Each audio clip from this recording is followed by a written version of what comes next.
cada año que inicia yo me siento cada vez más torpe, no me siento tan confiado estar aquí, pero doy gracias a Dios que me permite hacerlo. Y pues vamos a tratar de retomar la predicación expositiva del libro o la carta de Primera de Pedro. Nos hemos quedado en el capítulo 2 y vamos a retomar otra vez esta secuencia, esta serie que empezamos el año pasado, que para la gloria de Dios nos hemos mantenido ahí. Entonces, gracias hermanos por la paciencia, porque vamos lento, pero a la vez es bueno porque estamos conociendo más al Señor a través de todo el consejo que nos ha dejado. Entonces, vamos ahí al capítulo 2 de Primera de Pedro y vamos a continuar en el versículo 9 al 10. Dice la palabra de Dios, Primera de Pedro 2, capítulo 9, versículo 10. Mas ustedes son el linaje escogido, real sacerdocio, nación santa, pueblo adquirido por Dios, para que anuncien las virtudes de aquel que los llamó de las tinieblas a su luz admirable. Ustedes que en otro tiempo no eran pueblo, pero que ahora son pueblo de Dios, que en otro tiempo no habían alcanzado misericordia, pero ahora han alcanzado misericordia. Vamos a orar, hermanos. Padre, venimos delante de ti, Señor, pidiendo tu permiso, pidiendo tu gracia y tu misericordia para este tiempo en el que nos hemos reunido, Señor. Padre, rogamos que tú seas misericordioso como cada mañana, como cada día, como cada instante, Señor. Que nos hagas ver tu gloria a través de la predicación, Señor. No porque en mis palabras haya gloria, sino porque en tu palabra hay gloria, Señor. Queremos glorificarte, queremos exaltarte, queremos llegar a ese punto donde cuando te veamos cara a cara podamos decir, gloria a Dios. Que podamos expresar con nuestros labios, oh Dios, santo, justo, poderoso, lleno de gracia y misericordia. Que nuestros corazones se inclinen en adoración y alabanza cuando veamos tu rostro a través de tu palabra. Gracias te damos por tu bendita palabra. Gracias, Señor, porque tú quisiste revelarte a nosotros a través de este medio escrito. Si bien es cierto, no todos, Señor, creen en tu palabra, pero nosotros estamos aquí porque creemos que esta es tu santa palabra. Te ruego, Señor, que no entorpezcas mis labios, Señor. Que me hagas prudente, que me hagas sabio y que me hagas entendido, Señor, y que podamos todos escuchar y anhelar, Señor, estar contigo al terminar esta predicación. Bendice a tu pueblo, Señor. Bendícenos y ayúdanos a cumplir con nuestro propósito, con nuestro ministerio. A ti sea la gloria, mi Señor Jesucristo. Amén.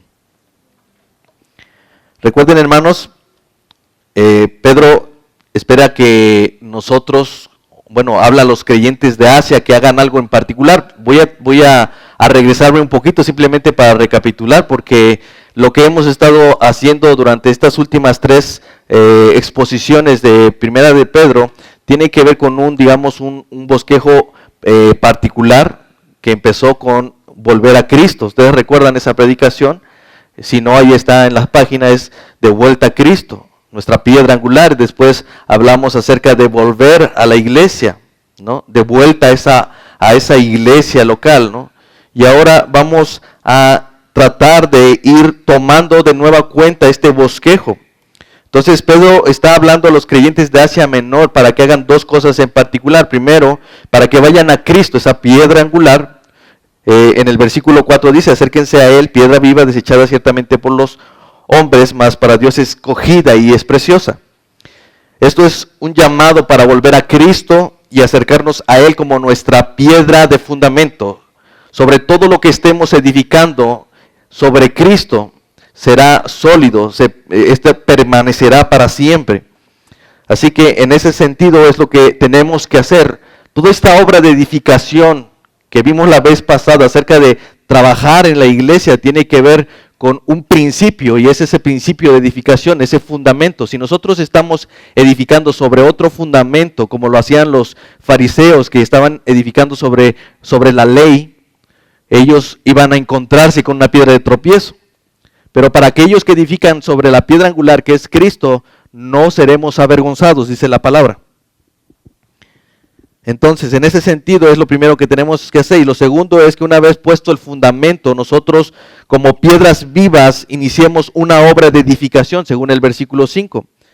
Dice, ustedes también como piedras vivas sean edificados, o como dice la Nueva Biblia de las Américas, edifíquense como casa espiritual y sacerdocio santo. ¿Para qué? Para ofrecer sacrificios espirituales aceptables a Dios por medio de Jesucristo, nuestra piedra angular.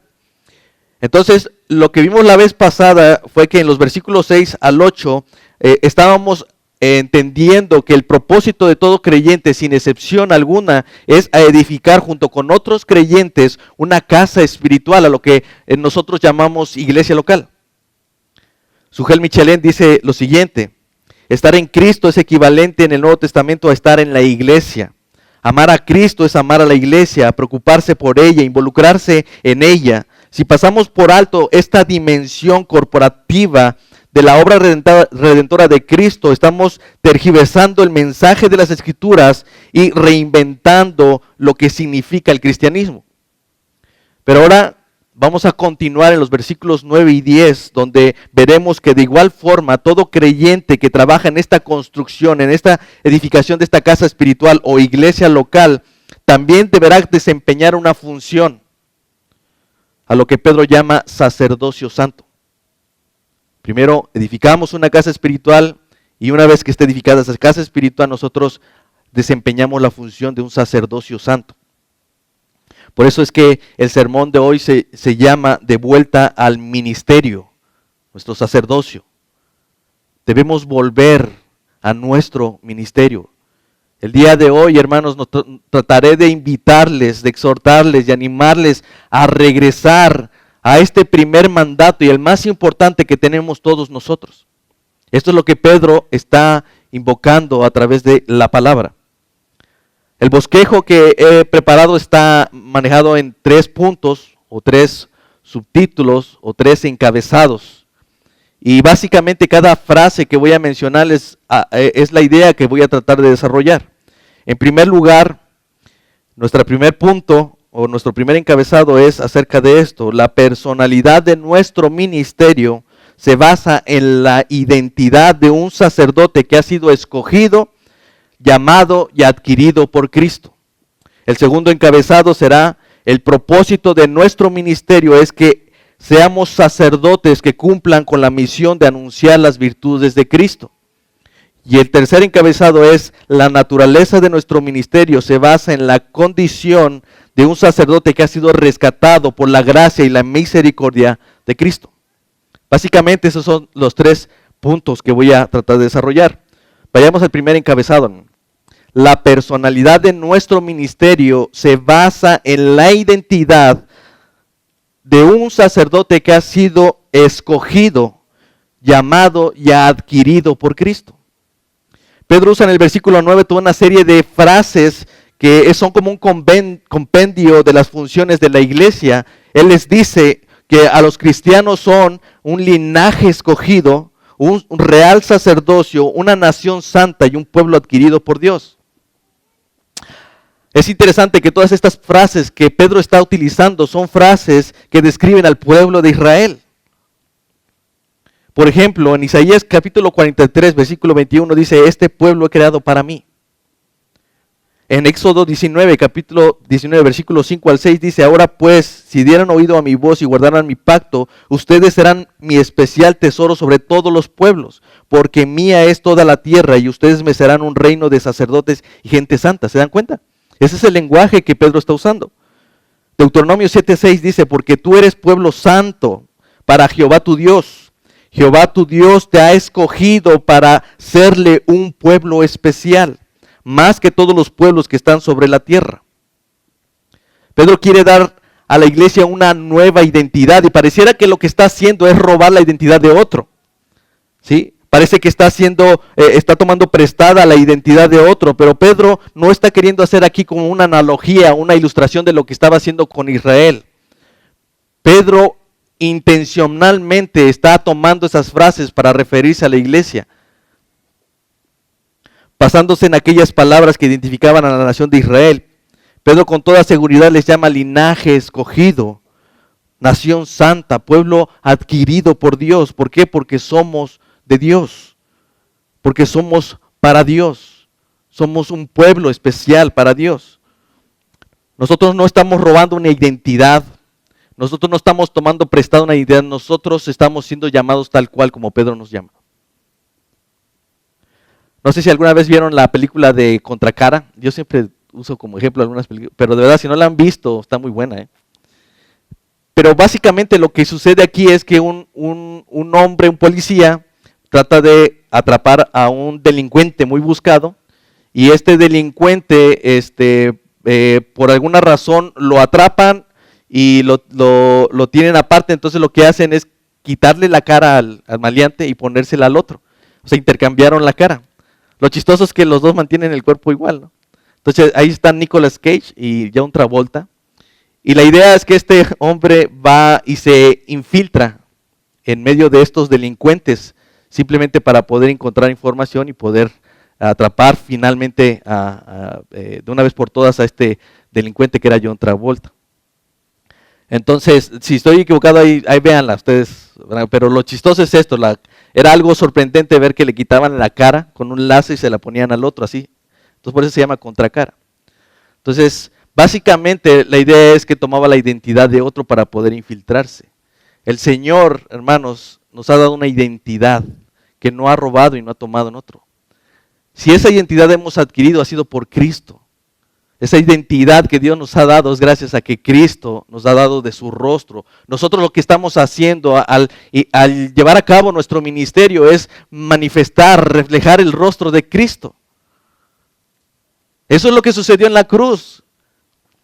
Eso es lo que pasó en la cruz. Cristo pareciera que tomó nuestra identidad y la clavó en la cruz con todos los pecados, con todo lo que éramos, y Él nos dio una identidad, nos dio su identidad.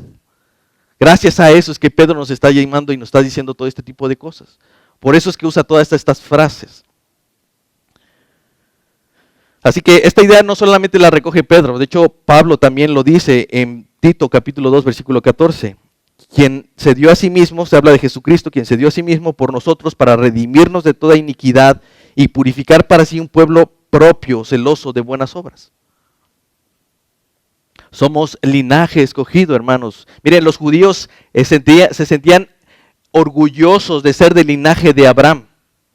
De hecho, cuando Juan el Bautista estaba predicando y les decía arrepiéntanse, ellos decían no, pues nosotros somos hijos de Abraham, ¿de qué nos tenemos que arrepentir? Pero él decía, no digan en su corazón, a Abraham tenemos por padre, porque aún Dios puede levantar de estas piedras hijos a Abraham. Pero ellos eran una nación que se sentían orgullosos por ser de una identidad definida, que eran hijos de Abraham, de linaje escogido, ¿sí? Pero Pedro nos está diciendo que nosotros, que la iglesia se debe sentir segura y sobre todo orgullosa de ser de un linaje escogido, porque somos de un linaje que sobrepasa el linaje de Abraham. Pues fuimos escogidos desde antes de la fundación del mundo, como ya Pedro había dicho en el versículo 12 el versículo 12 del capítulo 1. Cuando comienza su carta y él dice, elegidos según la presencia del Dios Padre. Nosotros no tuvimos que ser engendrados por judíos, nosotros no tenemos que ser de familias judías, nosotros no tendríamos que ser de algún linaje o de alguna tribu, hermanos, nosotros fuimos engendrados por Dios. Eso es lo que dice Juan capítulo 1, versículo 13, los cuales no son engendrados de sangre, ni de voluntad de carne, ni voluntad de varón, sino de Dios.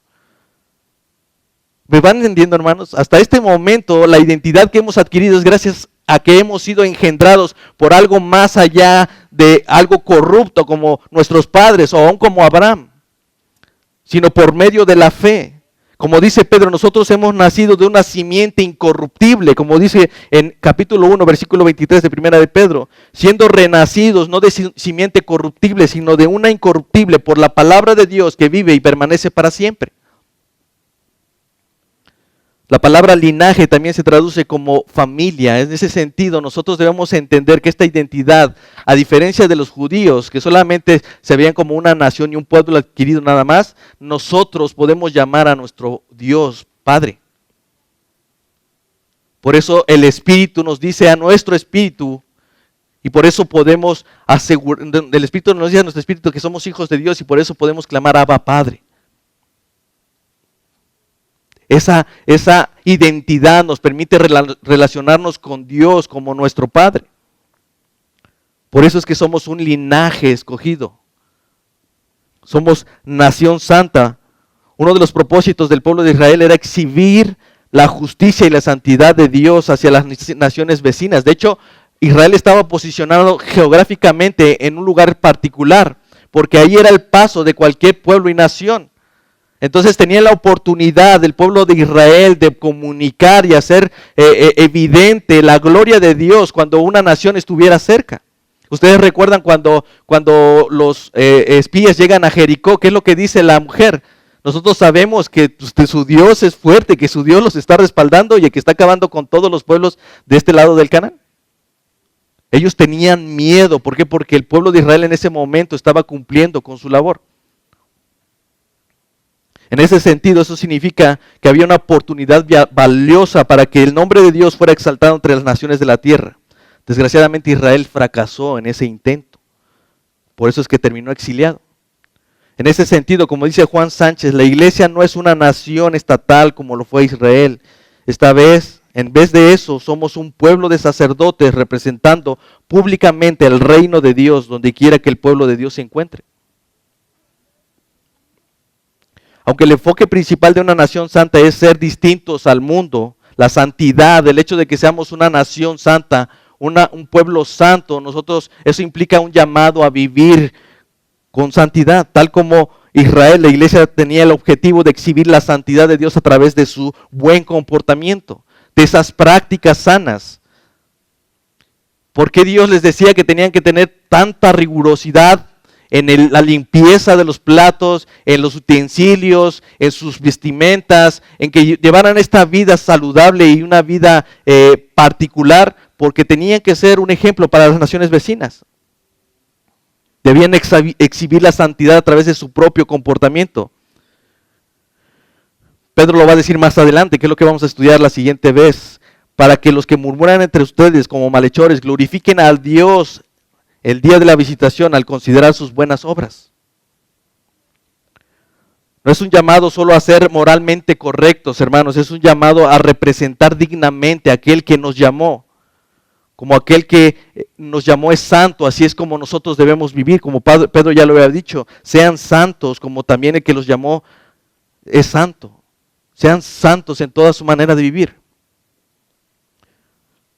Bajo la antigua dispensación, lo que estos sacerdotes hacían era mediar entre el pueblo a través de sacrificios, eran sacrificios de animales, pero los sacrificios del cristiano ahora son sacrificios espirituales. Nosotros no tenemos que ir a matar a ningún cordero. El cordero de Dios ya fue inmolado. El cristiano hace de su servicio en la iglesia, de desempeño en su trabajo, de la crianza de sus hijos en el hogar, de cada una de las cosas que nosotros hacemos en todos los lugares, son una forma y una expresión de evidenciar la santidad de Dios en toda nuestra manera de vivir. Así que cualquier tarea, aún la más sencilla, hermanos, cuando la hacemos como para Dios y no como para los hombres, nosotros lo que estamos haciendo es convertirnos en un instrumento para la gloria de Dios. El cristiano no hace esto como, todo su comportamiento lo hace como un culto hacia Dios, una ofrenda agradable a Dios. El cristiano se hace a sí mismo una ofrenda para Dios, como dice Romanos capítulo 12, versículo 1. Así que, hermanos, les ruego por las misericordias de Dios que presenten sus cuerpos en sacrificio vivo y agradable, santo y agradable a Dios, que es su culto racional. Recuerden, nosotros somos rechazados por un mundo con el que ya no nos identificamos, a un mundo al que ya no pertenecemos, pero somos extranjeros y peregrinos en un mundo que necesita a Dios. Por esa razón es que nosotros debemos representar dignamente a aquel que nos llamó. Sean santos en toda su manera de vivir, porque dice la Escritura, escrito está, sean santos porque yo soy santo. Tenemos que cumplir con este real sacerdocio, hermanos. Al establecerse el código levítico, hermanos, ya en ese momento el sacerdocio quedó limitado para los descendientes de Aarón. Es decir, solo los descendientes de Aarón podían llevar a cabo estas funciones sacerdotales en el templo. Sin embargo, nuestro sacerdocio quedó habilitado por Cristo. Cuando nosotros nos convertimos en hijos de Dios, nosotros nos hemos convertido en ese sacerdote. Todos debemos desempeñar esta función, hermanos. Este llamado no es únicamente para los líderes de la iglesia, para los que creen que tienen un ministerio como pastores o maestros en la iglesia, para quienes están llamados a evangelizar como si tuvieran el don del evangelismo nada más. Este llamado, este sacerdocio tiene que ver con un llamado a todo aquel que ha recibido a Cristo, todo aquel que acepta a Cristo y que ha sido formado como hijo de Dios. Todo aquel que ha puesto su confianza en Dios es un sacerdote para Cristo, para poder mostrar las glorias y los atributos y las virtudes de aquel que los llamó. Este llamado no es únicamente para quienes están aquí al frente, hermanos, es para cada uno de los que han creído en el Señor. Todo creyente tiene un sacerdocio que desempeñar, tiene un ministerio que llevar a cabo. La iglesia de Dios es un sacerdocio corporativo con un estatus real. No solamente nos está diciendo Pedro que somos un sacerdocio, dice que él es un real sacerdocio. Ese estatus, eso se refiere a un estado de honor. Esto significa que servimos como sacerdotes en la presencia del Rey, como una posición privilegiada en el gobierno del reino de Dios. Estos conceptos son inclusive muy mencionados en el libro de Apocalipsis. Por ejemplo, este concepto se manifiesta en el capítulo 2, versículo 26 de Apocalipsis. Yo les daré la autoridad sobre las naciones. Capítulo 3, versículo 21, les daré que se sienten conmigo en mi trono. Capítulo 5, versículo 10, nos ha hecho para nuestro Dios reyes y sacerdotes y reinaremos sobre la tierra. Capítulo 20, versículo 4, recibieron facultad de juzgar. Todas estas cosas, hermanos. Todas esas facultades fueron conferidas a su iglesia. Cuando Jesús está con Pedro y le dice, a ti te daré las llaves del reino de los cielos. Y todo lo que atares en la tierra será atado en los cielos, y todo lo que desatares en la tierra será desatado en los cielos. Estas llaves representan la predicación del evangelio por el cual tenemos acceso al Padre. Somos un pueblo adquirido por Dios, entonces debemos creer que somos un linaje. Debemos creerlo, hermanos, que somos un linaje escogido. Debemos actuar como una nación santa en medio de un mundo corrompido. Debemos desempeñar este real sacerdocio porque es digno. Nosotros somos llamados a algo que no éramos dignos. Debemos trabajar como un solo pueblo de un solo Dios y santo y poderoso. Él ha escogido a un pueblo imperfecto para exhibir su reino aquí en la tierra. Ese es un gran llamado y una gran responsabilidad que tenemos todos nosotros. Es un gran privilegio.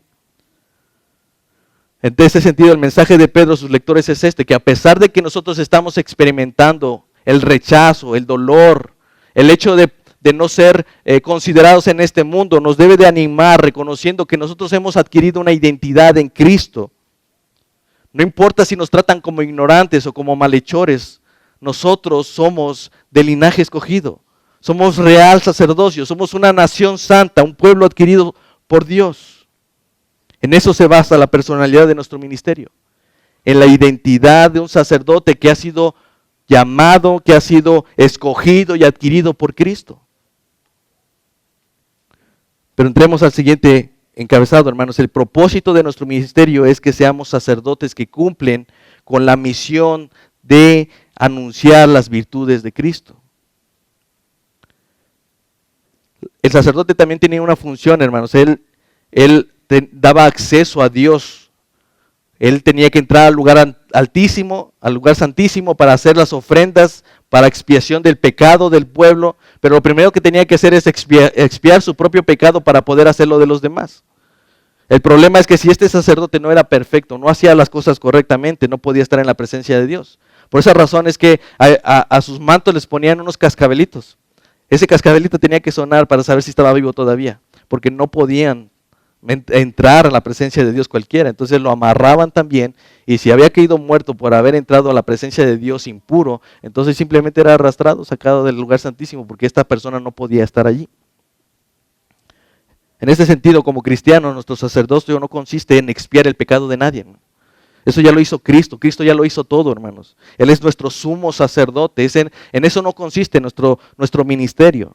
Dice Hebreos capítulo 7, versículo 26, porque tal sumo sacerdote nos convenía, santo, inocente, sin mancha, apartado de todos los pecados y hecho más sublime que los cielos, que no tiene necesidad cada día como aquellos sacerdotes que ofrecen primero sacrificios por sus propios pecados y luego por los del pueblo, porque esto lo hizo una vez y para siempre, ofreciéndose a sí mismo.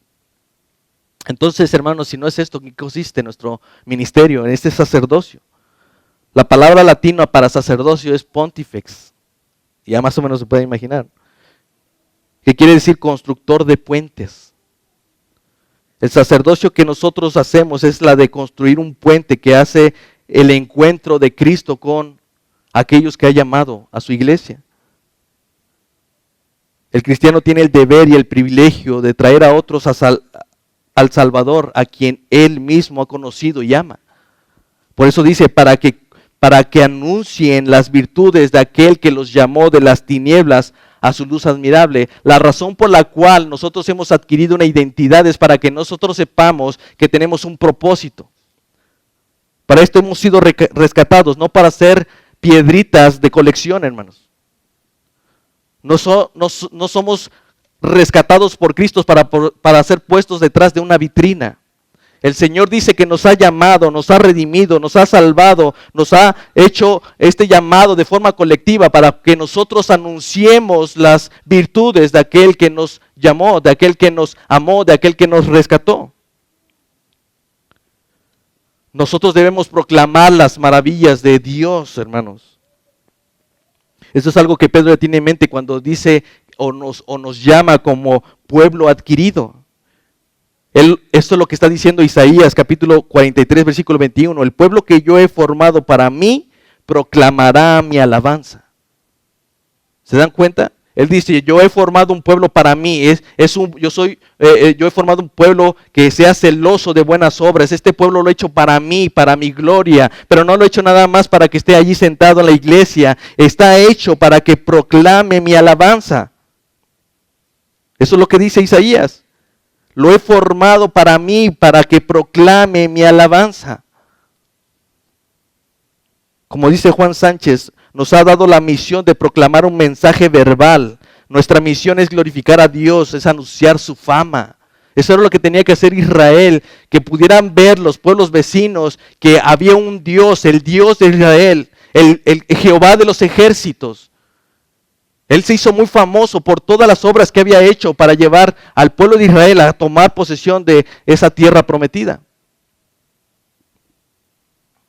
William Berkeley dice, la misión de la iglesia es proclamar las excelencias de Dios, es decir, testificar a las personas acerca de las obras maravillosas de Dios con su misma vida y aún con sus palabras. El cristiano debe testificar de todo lo que Cristo ha hecho por él. Esa es la misión de la iglesia, hermanos. Nosotros no estamos jugando a la iglesia, nosotros no estamos haciendo una casita espiritual nada más, estamos haciendo una casa espiritual para poder desempeñar nuestro sacerdocio santo, para poder desempeñar este ministerio santo. Esa es la misión de la iglesia, por eso estamos aquí, hermanos, para proclamar, para anunciar las virtudes, las grandezas de nuestro Dios, de aquel que nos llamó de las tinieblas a su luz admirable. Eso es lo que el Señor dijo antes de partir. Eso es lo que el Señor le dijo a sus discípulos. Ustedes recuerdan en Hechos capítulo 1, versículo 8. Y recibirán poder cuando venga el Espíritu Santo sobre ustedes y me serán testigos en Jerusalén, en toda Judea, en Samaria y hasta lo último de la tierra. Marcos registra este encuentro antes de que el Señor vuelva al cielo y lo dice de estas palabras en Marcos capítulo 16, versículo 15. Vayan por todo el mundo y prediquen el evangelio a toda criatura. El que creyere y fuere bautizado será salvo, pero el que no creyere será condenado. Otro paralelo para este texto, ¿saben cuál es? Mateo 28. Es el mismo paralelo de Hechos y el mismo paralelo de Marcos. Jesús dijo, toda potestad me es dado en el cielo y en la tierra, por tanto vayan y hagan discípulos a las naciones, bautizándolos en el nombre del Padre, del Hijo y del Espíritu Santo, enseñándoles que guarden todas las cosas que yo les he enseñado, y aquí yo estoy con ustedes todos los días hasta el fin del mundo. Imaginen ese escenario, hermanos. Jesús acababa de descender de la cruz, acababa de resucitar y estaba delante de sus discípulos a punto de subir al cielo. Y las palabras que él dice es esta: hagan discípulos a las naciones. Las últimas palabras de Jesús para sus discípulos fueron estas: hagan discípulos a las naciones. En ese sentido, la misión de la iglesia consiste en comunicar las virtudes de aquel que nos llamó, testificando a Cristo mediante la predicación del Evangelio y discipulando a las naciones. Esto es, a cada criatura de toda lengua, pueblo y nación, recorriendo cada ciudad y cada pueblo hasta cubrir el último lugar de la tierra. ¿Se dan cuenta, hermanos? Este sacerdocio santo, este ministerio no es poca cosa, es un gran llamado, es una gran responsabilidad. Se los voy a leer otra vez, hermanos. En este sentido, la misión de la iglesia consiste en anunciar las virtudes de aquel que nos llamó, testificando a Cristo mediante la predicación del Evangelio y discipulando a las naciones. Esto es, a cada criatura que existe de toda lengua, pueblo y nación, recorriendo cada ciudad, cada pueblo, cada lugar más escondido hasta cubrir lo último de la tierra. Este es un ministerio impresionante. Y algunos dirían, esto es muy difícil. Pero quiero recordarles, hermanos, que hace más de 2000 años esta misión empezó con 12 personas. 12 simples y llanas personas. ¿Cuántos estamos aquí, hermanos? ¿Podemos hacer grupos de 12? A mí me encanta Mateo 28 por varias razones, pero en particular porque en ella se resume el ministerio de todo creyente en la tierra, hermanos, de verdad, de todos, no solamente los que predican, no solamente los que tienen un ministerio en la iglesia, no solamente los que ejercen la enseñanza. Este es un ministerio para cada uno de ustedes. No se puede ser creyente, hermanos, y vivir la vida como si no tuviéramos nada que hacer. No somos piedritas de colección. Dios no está coleccionando creyentes, hermanos. Dios está llamando a discípulos, porque los discípulos van a discipular a otras personas. Esto es sin excepción alguna. Esta misión se basa en la autoridad de Jesús. Recuerden que la responsabilidad de nuestro ministerio la personalidad de nuestro ministerio se basa en la realidad de que hemos sido escogidos, llamados y adquiridos por la sangre de Jesucristo. Por tanto, el que tiene la potestad para llamarnos de esas tinieblas, ese que nos llamó para ser salvos, también tiene la misma autoridad para enviarnos a predicar y a ser discípulos a las naciones. No hay nada en esta creación sobre la cual Cristo no tenga autoridad, hermanos. Él tiene el derecho y la potestad de exigir que todas las criaturas le confiesen, que todas las criaturas de la tierra le declaren como Señor. Para que en el nombre de Jesús se doble toda rodilla de los que están en el cielo y en la tierra y debajo de la tierra, y para que toda lengua confiese que Jesucristo es el Señor, para la gloria de Dios Padre. La forma en la que Jesús hace ese reclamo universal a personas es a través de sus seguidores, sus testigos, sus discípulos, sus sacerdotes, al enviarlos a todas las naciones de la tierra para anunciar su evangelio. Por eso dice, esta autoridad es mía, yo la he recibido porque yo morí y yo resucité, por tanto vayan y hagan discípulos a las naciones. Mateo 28 no solo nos muestra la autoridad universal, la autoridad universal es la base de su reclamo a todas las personas, de ordenarnos inclusive a todos sus discípulos de hacer esto. También nos dice la forma en que lo llevará a cabo. ¿Ustedes recuerdan la manera en que Cristo dijo que iba a edificar a su iglesia? Cuando Pedro hace esa confesión, él le dice, sobre esta roca edificará mi iglesia y las puertas del Hades no prevalecerán contra ella. Como dice Pedro, su iglesia es edificada por piedras vivas, es decir, por personas que han puesto su esperanza en Cristo, que han creído en el Señor y se han acercado a Él como Señor y Salvador, como piedra angular. Jesús le dijo a Pedro que aquella revelación que había recibido del Padre venía desde los cielos. Sin embargo, a partir de ese momento, toda esta revelación iba a ser a través de la predicación de su evangelio, de la predicación de sus discípulos, de sus testigos. Como dice Juan capítulo 13, versículo 20, de cierto les digo, el que recibe al que yo enviaré, me recibe a mí, y al que a mí me recibe, recibe al que me envió. A eso se refiere cuando dice que edificará su iglesia a través de la revelación de que Cristo es Dios. Jesús dijo también, tengo otras ovejas que no son de este redil, a que también tengo que traer y oirán mi voz y habrá un rebaño y un pastor. La pregunta es cómo oirán su voz, cómo las iba a traer mediante la predicación de sus discípulos. Es decir, Jesús edifica su iglesia y reúne para sí mismo un rebaño de todas las naciones, de todos los pueblos, mediante la predicación de sus testigos. Por eso Jesús dice en la oración sacerdotal de Juan capítulo 17, mas no ruego solamente por esto, sino también por los que han de creer en mí por la palabra de ellos. Hermanos, empiezan a ver cuál es la importancia de este ministerio. Piensen en un momento, hermanos, si nosotros somos discípulos de Cristo, lo somos gracias a que alguien más vino a hacer esta obra de discipulado. Y este a su vez tuvo que haber sido discipulado por otro. Y así sucesivamente hasta formar parte de pequeños eslabones de una gran cadena que comenzó hace más de 2000 años. Pero esa larga cadena de discípulos no comenzó con los apóstoles, hermanos. Comenzó con Cristo haciéndose carne. No fue la idea de un hombre, hermanos, fue Dios mismo descendiendo y dije, yo voy a ser discípulos y voy a comenzar yendo a discipular yo personalmente. El ministerio al cual estamos llamados no es simplemente predicar el evangelio, hermanos, esta predicación del evangelio tiene que desembocar en discípulos.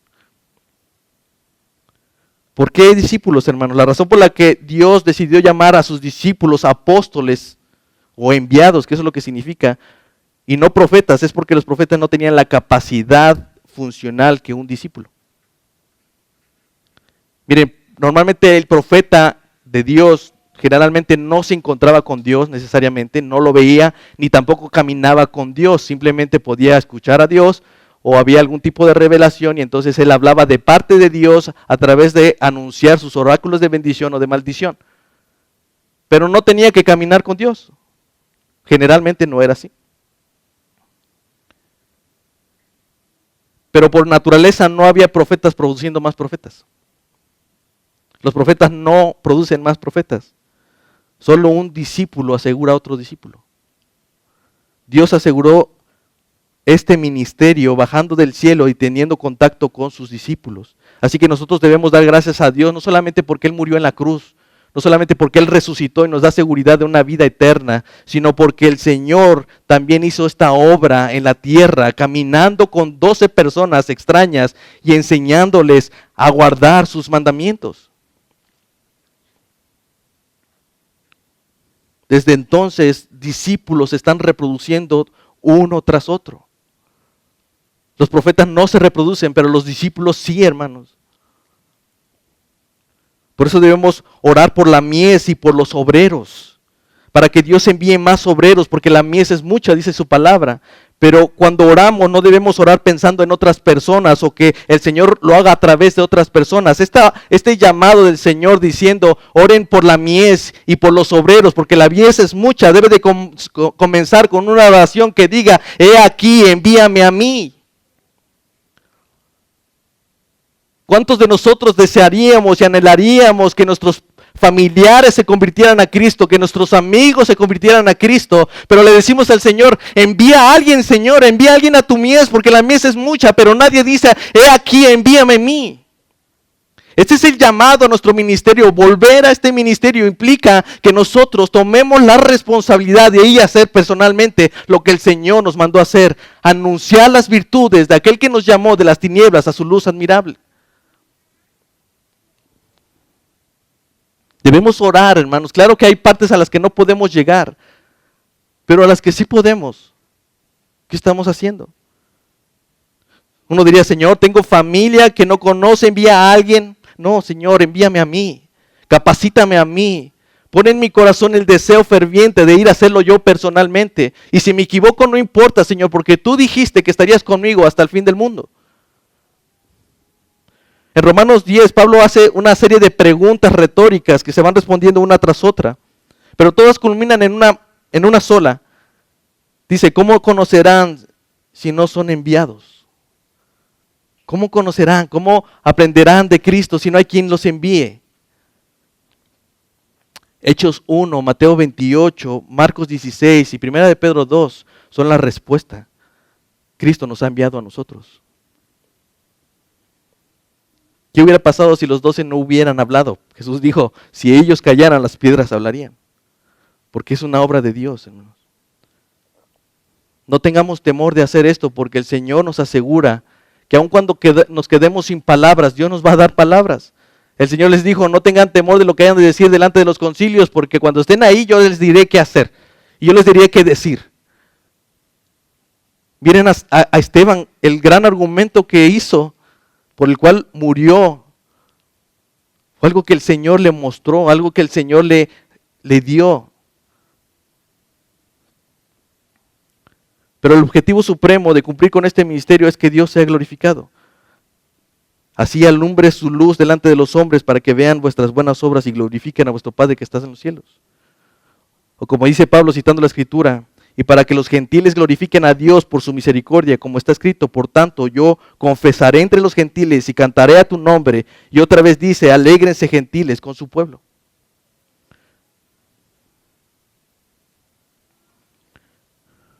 ¿Cómo lo vamos a hacer, hermano? A veces nosotros tenemos, porque dicen, bueno, ¿cómo lo hago? El Señor dijo, enseñándoles a guardar. No es simplemente decirles, hagan esto, hagan aquello, tú ponte a hacer esto, tú ponte a hacer aquello. No, enséñenles a guardar. ¿Cómo lo haces tú? Por eso es un discipulado. Jesús por eso tenía que estar aquí, para mostrarle a los hombres cómo debía hacerse. ¿Se dan cuenta por qué este ministerio tiene que ver con ese discipulado? Porque solamente un discípulo produce otro discípulo. Por esa razón estamos aquí, hermanos. Si los apóstoles hubieran callado, nosotros no estaríamos aquí reunidos. John Piper dice, enseñar a las personas a repetir como loros todo lo que Dios ordenó es fácil. Enseñarles a guardar todo lo que Dios nos ordenó es lo imposible. Un discipulado es efectivo cuando nosotros comenzamos por ser personas que primeramente obedecemos al Señor. Y el Señor quiere que nos apoyemos en sus discípulos. En eso también, hermano, no se trata de ser perfectos. Yo sé que a veces pudiéramos tener la carga en nuestro corazón de no saber si debemos ser pulcros, santos. No, hermanos, es simplemente el hecho de poder decir, bueno, voy a hacer lo que Dios me mandó a hacer. Hay cargas, hermanos, que nosotros nos hacen esperar en el Señor, esperar y aguardar porque sabemos que no tenemos otra cosa que hacer, no tenemos nada que hacer, ya no sabemos qué más hacer, pero hay cargas que Dios nos pone para ponernos a hacer algo precisamente. Yo espero, hermanos, que esta sí sea una carga en su corazón. No para tronarse los dedos de qué deben de hacer, hermanos, como si no supieran cómo o qué hacerlo, sino para que lo hagan confiando que el Señor, aun si fuéramos torpes de lengua, torpes para hablar como era Moisés, Él nos haga hablar delante de las naciones. Así que nuestra responsabilidad es hacerlo con fe, creyendo que esto es necesario, que esto es lo que el Señor nos mandó a hacer. Finalmente, hermano, la naturaleza de nuestro ministerio se basa en la condición de un sacerdote que ha sido rescatado por la gracia y la misericordia de Cristo. Ustedes que en otro tiempo no eran pueblo, pero que ahora son pueblos de Dios, que en otro tiempo no habían alcanzado misericordia, pero ahora han alcanzado misericordia. Pedro está hablando de este pueblo para que entiendan que este pueblo no es como los judíos. Nosotros no nacimos siendo de la tribu de Leví, nosotros no nacimos siendo del linaje de David. Pero el Señor nos recuerda de dónde nosotros nacimos. Pedro está diciendo, o está hablando aquí O citando a Oseas, capítulo 1, versículo 10, con todo esto será el número de los hijos de Israel como la arena del mar, que no se puede medir ni cortar. Y en el lugar en donde se le fue dicho, ustedes no son pueblo mío, les será dicho, son hijos del Dios viviente. Dios ha llamado al cristiano de las tinieblas hasta su luz, hasta su gloria, hermanos. Ahora no vamos a estar a tientas, nosotros no estamos viendo por dónde caminar, hermanos. Eso era antes, cuando no teníamos a Cristo, cuando estábamos en las tinieblas, en la oscuridad de nuestro pecado. Pero ahora el Señor nos ha dado la oportunidad de caminar sobre luz. Esto quiere decir que el cristiano ha pasado de ser una persona insignificante a ser una persona representativa.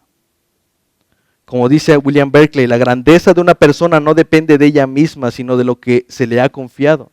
La grandeza del cristiano depende del hecho de que Dios le ha escogido para que sea suyo y para que haga su obra en el mundo. Como dice Deuteronomio 4:20, pero a ustedes Jehová los tomó y los ha sacado del horno de hierro de Egipto para que sean el pueblo de su heredad como en este día. En aquel tiempo el Éxodo trataba de sacar al pueblo de Israel del yugo de Egipto, pero el Señor nos ha sacado del yugo del pecado, de la esclavitud del pecado. Estábamos muertos en nuestros delitos y pecados, pero ahora hemos sido pasados de esas tinieblas a su luz admirable. No éramos nada, pero ahora somos todo en Cristo. Por tanto, debemos desempeñar este ministerio recordando que esta es nuestra condición. Somos sacerdotes rescatados, tenemos un ministerio porque gracias a aquel que nos rescató estamos aquí, pues es por Él que estamos predicando, es por Él que estamos sirviéndole al Señor. Ustedes recuerdan al endemoniado de Gadareno. Dice que Él va y lo libera de ese demonio a este joven y Él empieza a rogar que le permita ir con él, y lo que él le responde es que no, que se vaya a su casa y que vaya a los suyos y que cuente cuán grandes cosas ha hecho el Señor con él. Esa es la idea, hermano. Se dan cuenta, no todos fueron llamados a ese trabajo de ser apóstoles. Simple y sencillamente, hermanos, fueron enviados a los suyos a contar cuán grandes cosas ha hecho el Señor con nosotros. Como dice Spurgeon, el evangelismo, el predicar el evangelio es simplemente un mendigo diciéndole a otro mendigo dónde encontró el pan. O sea, nosotros no somos mejores que aquellos que están en tinieblas, hermano. Nosotros fuimos rescatados de allá. Pero en eso se basta el ministerio, en poder decirle, oye, yo también tenía hambre y encontré el pan, ven y come de él. Algo que me encanta de esto es que Jesús antes de partir bien podía haber dicho, oigan, ahí les encargo el changarro, no se les pase a andarse arrepintiendo de sus pecados porque son los pecadores, tengan en cuenta que son faltos de fe, hombres de poca fe, ¿sí? No se les vaya a pasar a sanar a los enfermos, o algo muy importante, hagan señales porque con esto van a creer, y si los rechazan no se preocupe, acuérdense que si me rechazaron a mí también lo van a hacer con ustedes. Eso no fue lo que dijo Jesús al final. Él dijo, vayan y hagan discípulos a las naciones. Pero ¿saben qué más dijo? Yo estaré con ustedes hasta el fin del mundo. De hecho, cuando Lucas dice que recibirán poder del Espíritu para ser sus testigos, está diciendo esto, el Consolador vendrá. Él es el que los apoyará, Él es el que llevará a cabo esta obra. Entonces, hermanos, como dice Lucas, ¿quién es el mayordomo fiel y prudente, el cual su Señor pondrá sobre su casa para que a su tiempo les dé su ración? Bienaventurado aquel siervo, el cual cuando su Señor venga le haya haciendo así. En verdad les digo que le pondrá sobre todos sus bienes. Hermanos, Jesús ya partió, pero dice que Él va a volver de nueva cuenta. Y la pregunta, ¿quién es ese siervo fiel y prudente? ¿Quién es ese sacerdote fiel y prudente? La pregunta, ¿haciendo qué? Lo que nos dejó hacer discípulos a las naciones.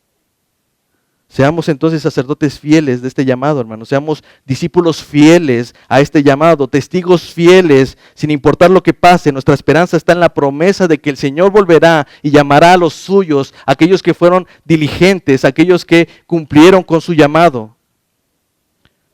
Y sobre todo que Él nos prometió que iba a estar con nosotros todos los días hasta el fin del mundo. Definitivamente esta obra no es fácil. es complicada, es impresionante, pero hermanos, lo mejor de esta responsabilidad, de este llamado, es que el Señor promete que lo vamos a lograr. No es así como, ahí les dejo el changarro y ya me voy, ahí me entregan cuentas. No, el Señor dice, yo voy a estar con ustedes todavía. Lamentaciones, capítulo 3, versículo 21 dice, esto traigo a mi corazón, por eso tengo esperanza, que las misericordias del Señor jamás terminan, pues nunca fallan sus bondades, son nuevas cada mañana, grande es tu fidelidad, el Señor es mi porción, dice, por tanto, dice mi alma, por tanto espero, en Él espero. Hermanos, lo más grandioso de este ministerio es que no estamos solos. No importa si no lo hacemos bien, no importa si nos equivocamos una y otra vez, no importa, hermanos, porque las misericordias de Dios se renuevan aún en este ministerio.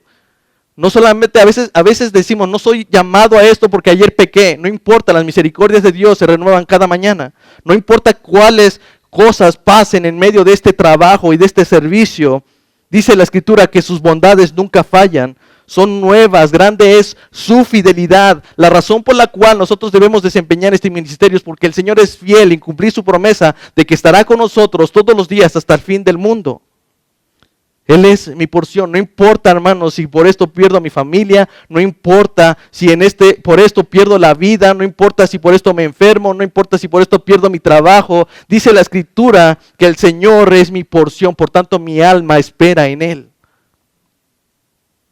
No importa, hermano. Debemos volver a este ministerio. Porque la mies es mucha y los obreros pocos. Amén. Vamos a orar. Padre bendito, te ruego, Señor, que bendigas a tu iglesia, Señor. Aquella iglesia que has llamado con un propósito, Señor. Permítenos reflejar correctamente, Señor, ese llamado santo. Que podamos anunciar las virtudes, tus virtudes, Señor. Recordando que tú nos has rescatado de las tinieblas y nos has llevado a tu luz admirable. Hoy somos sal y luz en medio de un mundo corrompido, Señor. Somos extranjeros y peregrinos en un mundo corrompido. Pero nos has dejado aquí, Señor, porque hay un pueblo, un mundo corrompido que necesita de ti. Envíame a mí, Señor. He aquí, envíame a mí. Señor, ruego por tu mies, Señor, por aquellos que van a ser rescatados por medio de la predicación de tus enviados. Ruego también por aquellos que has enviado, aquellos que has escogido, Señor, para predicar y anunciar las buenas nuevas de tu evangelio. Y te ruego, Señor, que nosotros como iglesia bíblica es Jesús, nosotros podamos llevar a cabo este ministerio, Señor. Haznos organizados, haznos deseosos de querer hacerlo, Señor. Yo sé que no es fácil, Padre, pero tú nos prometiste que estarías con nosotros hasta el fin del mundo. Bendícenos, Señor, bendice a tu pueblo, bendice a esta nación santa, a este pueblo que tú has adquirido con tu propia sangre. Gracias te doy por todo lo que has hecho y lo que sigues haciendo, Señor, y por tus misericordias y por tus bondades, las cuales nunca faltan. Tú eres mi porción, Padre. En el nombre de Jesús. Amén. Gracias, hermanos. Dios les bendiga. Estamos despedidos.